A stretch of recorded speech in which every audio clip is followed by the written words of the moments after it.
ایک مثال ہم لیتے ہیں، مثال کے طور پہ ہمارے سامنے علامہ اقبال کی شاعری کی کتاب ہے. کوئی شخص اٹھ کر ہمارے پاس آ کر یہ کہتا ہے کہ اقبال نے جس جس موقع پر یہ شعر کہا تھا میں اس کا گواہ ہوں، یا میں اس وقت موجود تھا، میں اس کی تاریخ لکھ دیتا ہوں. انگریزوں نے یہ کیا تھا، اس کے بعد اقبال نے یہ نظم کی. مثال کے طور پہ برِ صغیر کے اندر یہ فسادات ہوئے، اقبال نے یہ غزل کہی. تو اب سننے میں تو یہ بات بڑی فیسینیٹنگ لگتی ہے کہ ہمیں تو اصل میں متن تک پہنچنے میں یہ چیز بڑی معاون، مددگار اور سازگار ہوگی، کیونکہ اس سے متن کی جو واقعہ ہے اور متن کا جو پس منظر ہے وہ حل ہو جائے گا. تو سب سے زیادہ جو چیز نتھی کی جاتی ہے وہ تو شان نزول کی روایات ہیں. اس میں بتایا جاتا ہے کہ قرآن کی یہ آیت سے پہلے کیا ہوا تھا، کس وقت نازل ہوئی، مخاطبین کون تھے. تو بظاہر تو یہ متن قرآن کو سمجھنے میں بڑی معاون چیز نظر آتی ہے کہ اگر آپ تاریخ کی روشنی میں اس کو دیکھیں کہ قرآن مجید کیا کہتا ہے، یہ نتھی ہو کر کیسے قرآن کی حاکمیت کو متاثر کر دیتی ہے. دیکھیے بات یہ ہے کہ معاونت کے لیے تو بہت کچھ کرنا پڑتا ہے. یعنی قرآن مجید میں آپ جانا چاہتے ہیں، قرآن ایک علم کی دنیا ہے، اس میں داخل ہونا ہے، تو داخل ہونے سے پہلے آپ تیاری کریں گے نا. تو تیاریاں کیا ہیں؟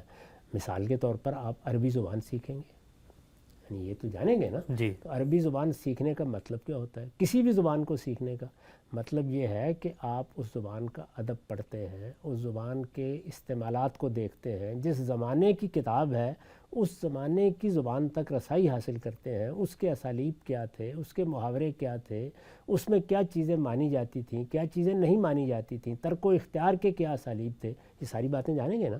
تو یہ تو آپ قرآن میں داخل ہونے سے پہلے سیکھ رہے ہیں، باہری کی چیز. باہر کی چیز. اچھا، اسی طریقے سے اگر کوئی آدمی مثال کے طور پر یہ کہتا ہے کہ قرآن مجید کی فلاں آیت کا یہ پس منظر ہے، فلاں آیت کا یہ پس منظر ہے، معلومات ہیں، آ گئی ہیں آپ کے پاس، بہت اچھی بات ہے.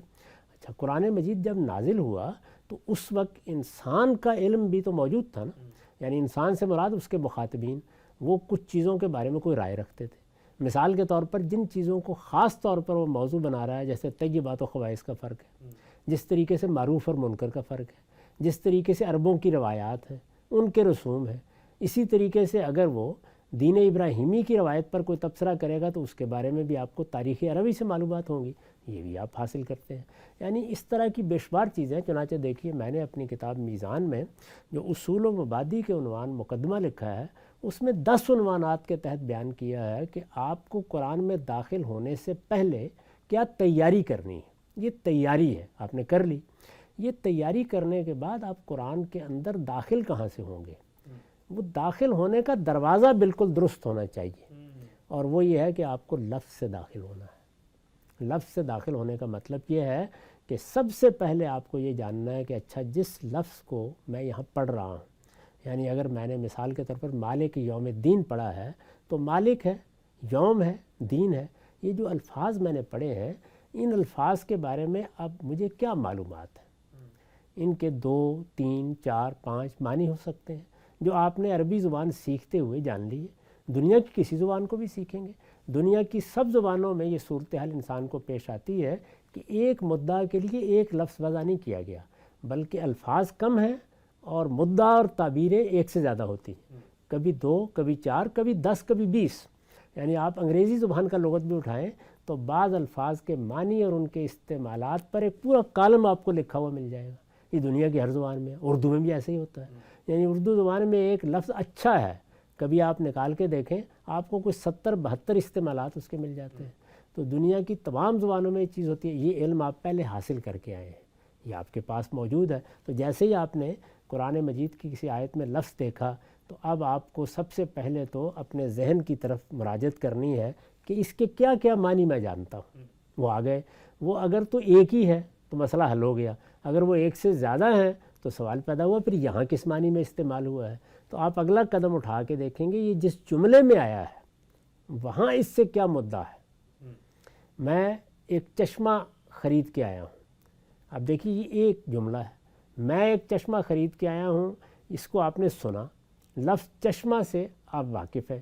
چشمہ وہ بھی ہوتا ہے جو میں اس وقت لگائے ہوئے ہوں دیکھنے کے لیے، چشمہ وہ بھی ہوتا ہے جس سے پانی پھوٹتا ہے. تو خرید کے آیا ہوں کہ لفظ نے بھی یہ نہیں بتایا کہ ان میں سے کون سا ہے. ہو سکتا ہے کہ میں کسی جگہ گیا ہوں اور میں نے وہاں پر ایک چشمہ پھوٹ رہا تھا، وہاں پہ زمین خرید لی ہو، اس کو میں نے بیان کیا ہو. یا میں کسی اینکوں کی دکان سے آ رہا ہوں اور میں یہ کہہ رہا ہوں کہ چشمہ خرید کے آیا ہوں. تو مجھے پہلے تو لفظ کے دو معنی تھے، جملے میں بھی اس کے لیے احتمال ہو جاتا ہے۔ احتمالات ملے۔ جب اس کے بعد میں پھر دیکھتا ہوں کہ اچھا یہ کس سیاق و سباق میں بات کہی گئی ہے۔ اب سیاق و سباق میں مثال کے طور پر اگر یہ جملہ بھی بول دیا گیا ہے کہ میں گیا تھا گاؤں میں، وہاں مجھے ایک زمین پسند آئی، میں نے ایک چشمہ خرید لیا، تو ظاہر ہے کہ یہ پس منظر، یہ پچھلے جملے بتا دیں گے کہ یہ وہ چشمہ نہیں ہے جو آپ آنکھوں کی کمزوری کو دور کرنے کے لیے لگاتے ہیں۔ اسی طرح پیچھے اگر یہ بات ہے کہ میرا خیال یہ تھا کہ میں وطن جا رہا ہوں، وہاں چشمے بہت اچھے بنتے ہیں، تو مجھے خیال ہوا تو میں نے ایک چشمہ خرید لیا، تو اب دیکھیے اس پس منظر نے بالکل نوعیت تبدیل کر دی۔ تو آپ سیاق و سباق میں چلے گئے، اس سے متعین ہو گیا کہ یہ کیا معنی ہے۔ تو یہ سارا علم باہری موجود تھا، یہ وہ تیاری تھی، کوئی شان نزول کی روایت تھی، کوئی تاریخ کی روایت تھی، کوئی عربوں کا ذوق تھا، کوئی دین ابراہیمی کی روایت تھی، جو کچھ بھی آپ لے کے آئے ہیں، اصل سوال یہ ہے کہ آپ نے اس کو آ کر قرآن مجید کی بارگاہ میں پیش کس طریقے سے کیا ہے۔ تو اگر آپ نے ان تینوں مراحل سے گزر کر اس کو پیش کیا ہے تو پھر قرآن فیصلہ کرے گا کہ اس نے کیا چیز قبول کرنی ہے، کیا رد کرنی ہے۔ اگر آپ نے یہ تینوں مراحل نہیں گزارے، آپ نے لفظ میں 10-15 احتمالات تھے، آپ نے کہا بہت ہی عیش ہو گئی، اب تو میں اس آیت کے اندر سے یہ سارے ہی معنی لے لوں گا۔ اگر جملے کے اندر 2 4 5 کا احتمال تھا، اس پر بھی آپ کو خوشی ہوئی اور آپ نے کہا کہ یہ تو وفور معنی ہے، اس سے تو فوارے پھوٹ پڑے ہیں، میں ان سارے علوم کو سمیٹ لوں گا جو اس سے نکلتے ہیں، اور پھر ادلا مناسبتوں سے آپ ان چیزوں کو پیوند لگاتے چلے گئے۔ تو اگر آپ یہ طریقہ اختیار کریں گے تو اس کا نتیجہ یہ نکلے گا کہ جو کچھ آپ لے کے آئے تھے آپ اسی کے اسیر رہے، آپ نے قرآن مجید کی حاکمیت کو قبول ہی نہیں کیا، قرآن مجید کے فیصلے کو قبول نہیں کیا، قرآن مجید جس چیز کے لیے آیا تھا وہ چیز ہی باطل ہو کر رہ گئی۔ تو مدرسہ افراحی میں یہ چیز ہے جس کو ملحوظ بھی رکھا جاتا ہے، جس پہ اصرار بھی کیا جاتا ہے، جس کی بنیاد پر دوسرے نقطہ نظر پر تنقیدیں بھی کی جاتی ہیں، اور ہر جگہ آپ دیکھیے اسی طریقے سے ہم استدلال کرتے ہیں۔ یعنی کیا کریں گے، جو چیز بھی آئے گی وہ شان نزول کی روایت ہے، وہ قصہ ہے، وہ کوئی تاریخی واقعہ ہے، وہ کوئی فلسفہ ہے، وہ کوئی حکمت کی بات ہے، جو چیز بھی آئے گی الحمدللہ ضرور آئے، اسی سے اصل میں آپ کی تیاری ہوتی ہے۔ آپ اس کو اس بارگاہ میں لے کے چلے جائیں گے، لیکن بارگاہ میں لے جانے کے بعد صحیح اصول پر اس کو اس دروازے سے گزاریں گے۔